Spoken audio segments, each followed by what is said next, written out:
No niin, mä ajattelin, että voitaisiin nyt pistää sitten tämä Robotan akkuyläjyrsin testiin. Ja tuossa on tommonen astetta vanhempi laudan pätkä, niin voitais jyrsiä siihen joku tähän niinku asiaan sopiva teksti. Saatais tämä kamera johonnekin tänne, niin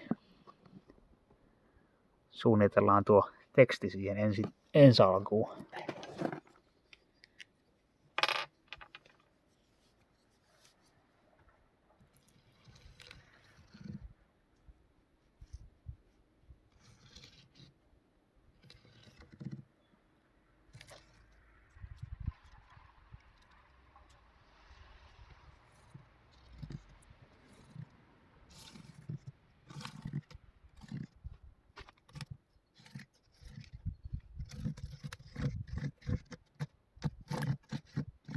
Noin, näkyykö siitä?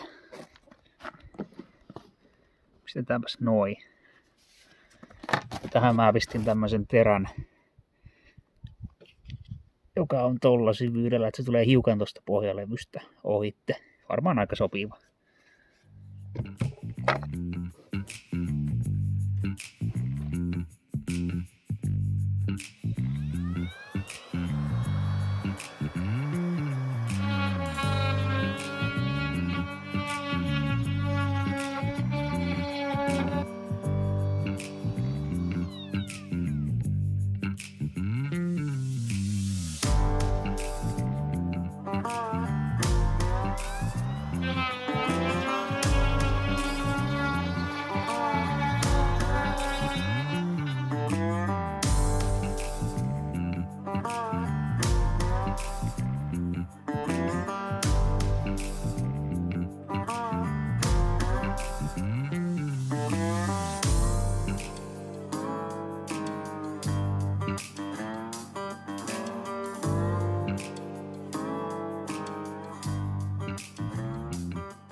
Semmonen. No joo, eipä sitä nyt häävi tullut, mutta ihan hauska kokeilu. Ehkä tuon kehtaa johonkin ripustaa. Tässä on alkanut uhkaavasti näyttämään siltä, että tämä vanha porstuo saadaan pian lähitulevaisuudessa räjäyttää pois sen uuden alta.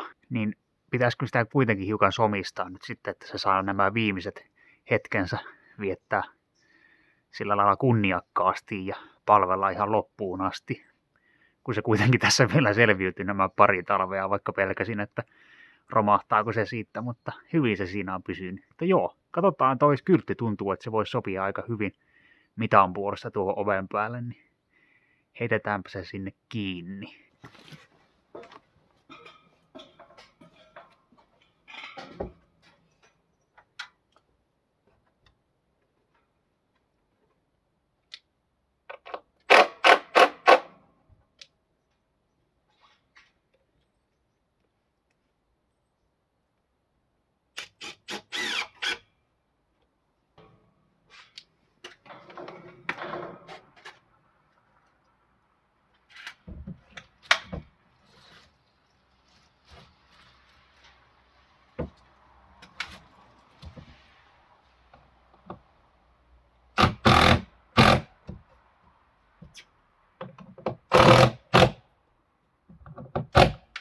No, rumahan se nyt oikeastaan on todellisuudessa, mutta antaa se ehkä siellä olla kumminkin. Ei sitä jaksa pois ottaa, kun tämä kuitenkin pitää lopukkin purkaa sitten aikanansa, niin pidetään se siellä.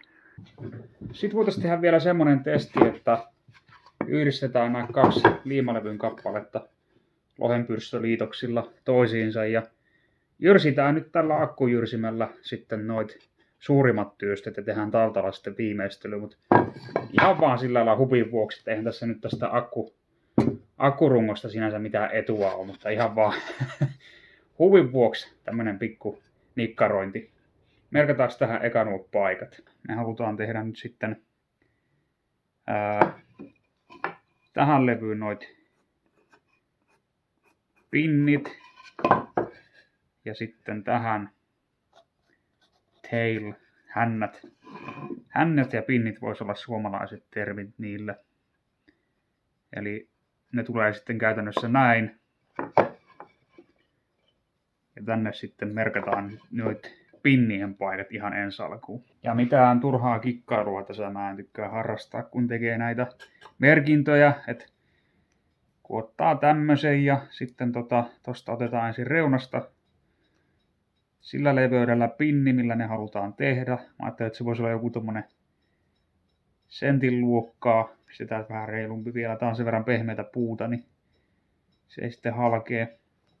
Aloitetaan tuolla, että piirretään tosta tuo pinnin leveys.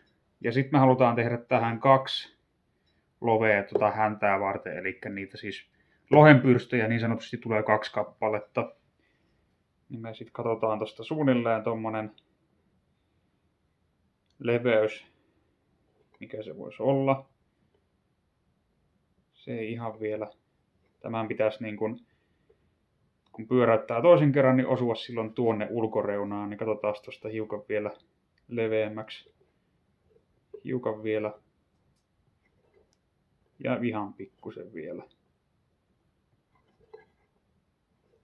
Ja ihan hiuskarvan verran vielä. Noin. Tosta ja pitäisi osua tuonne. Noin, tuo on riittävä. Sitten mä nappaan tosta ton suuntaispiirtimen ja otan tosta ton meidän pinnin leveyden ja kopioin sen tuonne ja täältä tehdään sitten sama temppu. Pistetään se tuohon, painetaan ja noin ja sitten voidaan tohonkin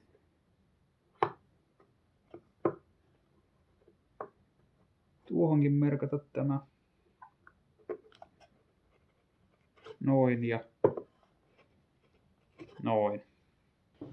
Sitten tämä, että mille syvyydelle nämä tulee nämä lovet, niin sehän me sitten taas kopioidaan tästä vastakappaleesta.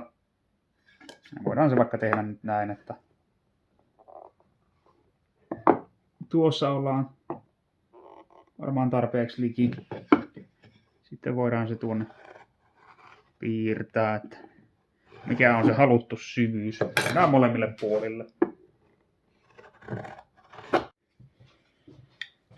Sitten merkataan näiden pinnien kulmat. Ei tehdä hirveän jyrkkää siitä. Helpompi nyt tässä kikkailla. Sitten täytyy muistaa merkata ne oikein päin. Noin. Hetkinen.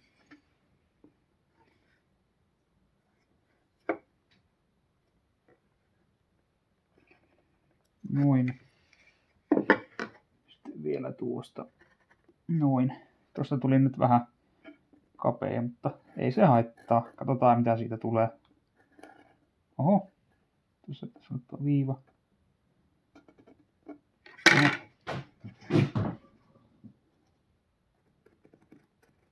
Noin. Noit me halutaan siis pois. Ja kannattaa joka kohtaan merkata.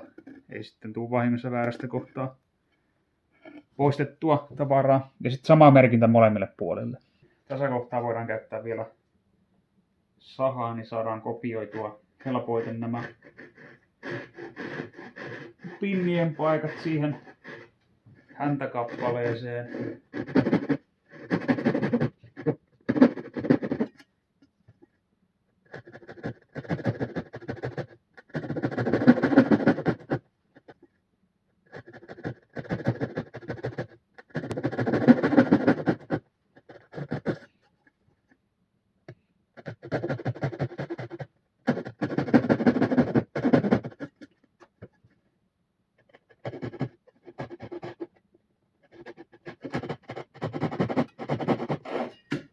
Noin. Sitten mä tykkään kopioida nämä paikat tällä tavalla, että pistän nämä päällekkäin. Tuolla on nyt tuo pyrstökappale. Tuossa on nyt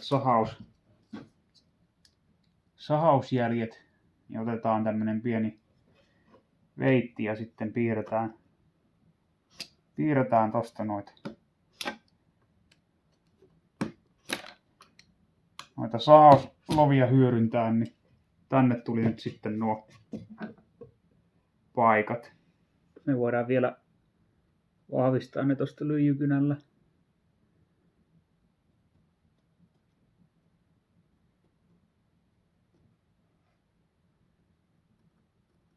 Noin. Ja tästähän me halutaan sitten tuo ja tuo pois. Ja sitten tässä voidaan tällä ihan samalla metodilla merkata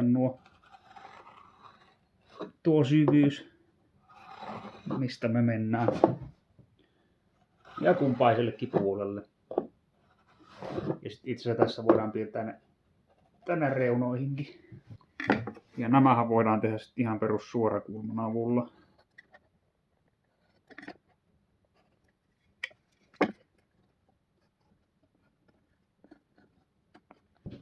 Jees, sitten voidaan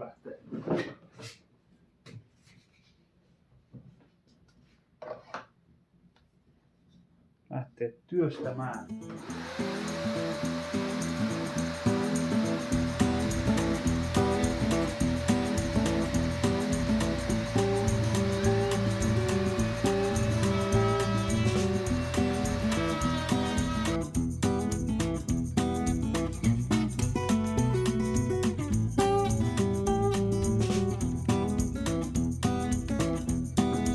Jeps. Siitä saatiin suurimmat jyrsyttyä ja viimeistellään sitten taulalla sitten.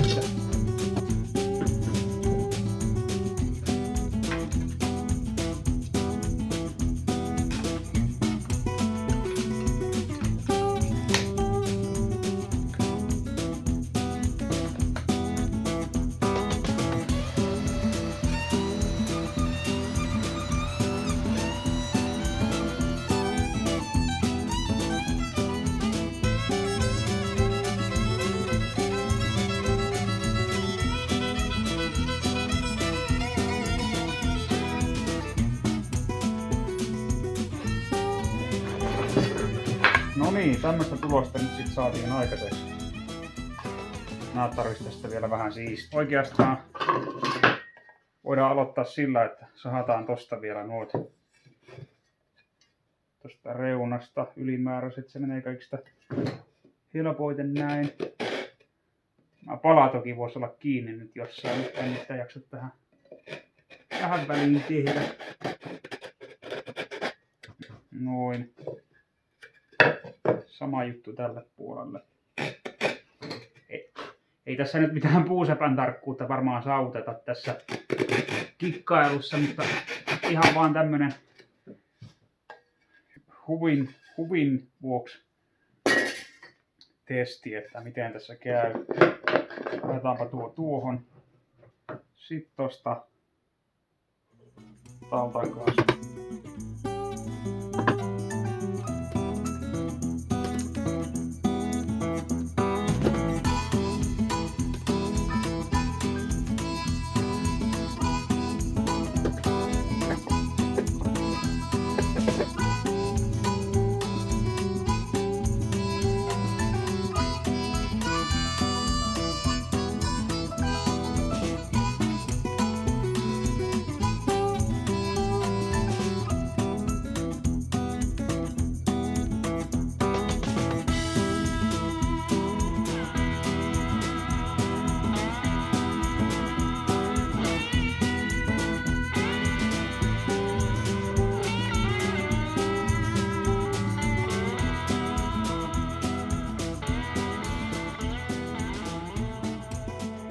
No sitten on kohtalon hetki, että mitenkä nämä meidän käppäiset mäntyliimalevyn kappaleet istuu toisiinsa ja tekstit ulospäin nyt sitten ja tämä menee tuolta tuonne.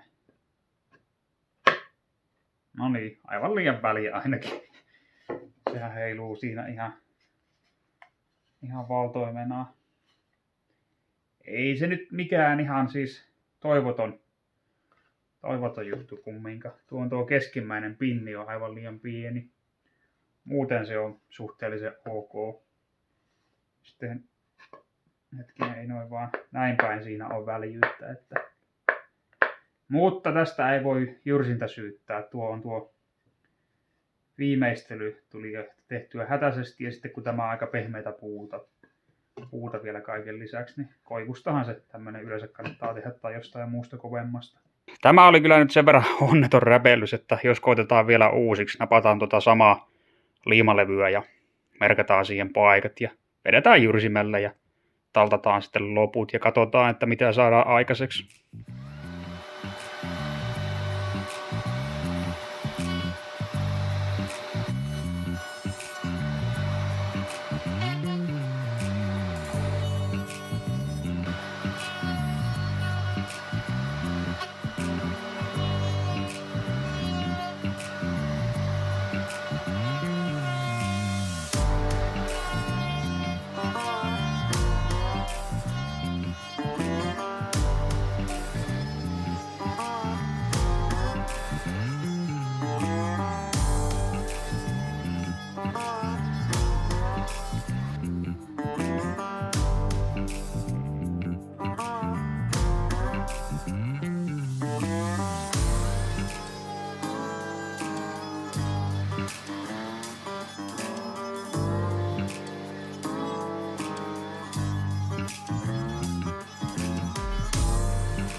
Nuo meikäläisen tylsät tautat yhdistettynä tähän pehmeiseen puuhun aiheutti vähän repeilyä tässä liimalevyssä, mutta ei nyt mitään vakavempaa.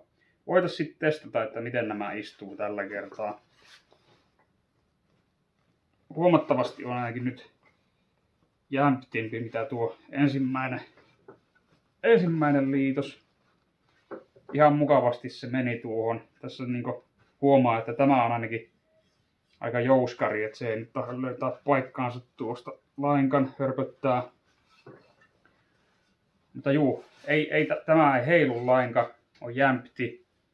Ja sitten jos tosta koittaa vetää, niin ei tapahdu mitään. Että melko jämpti, mutta ei mikään siisti. Tässä kun sinkkaliitoksia tekee vaikka laatikkoihin, niin kannattaa pitää huoli siitä, että nämä päät on oikeasti täysin suorat. Että nämä nyt on jiirisirkkelin jäljiltä ja vähän sitä sun tätä. Et ei lähelläkään suoraa kulmaa, mutta tässä nyt tämmöisessä pienessä testissä se ei ole niin justiinsa. Kyllä tämä on niinku paljon parempi on mitä tuo ensimmäinen.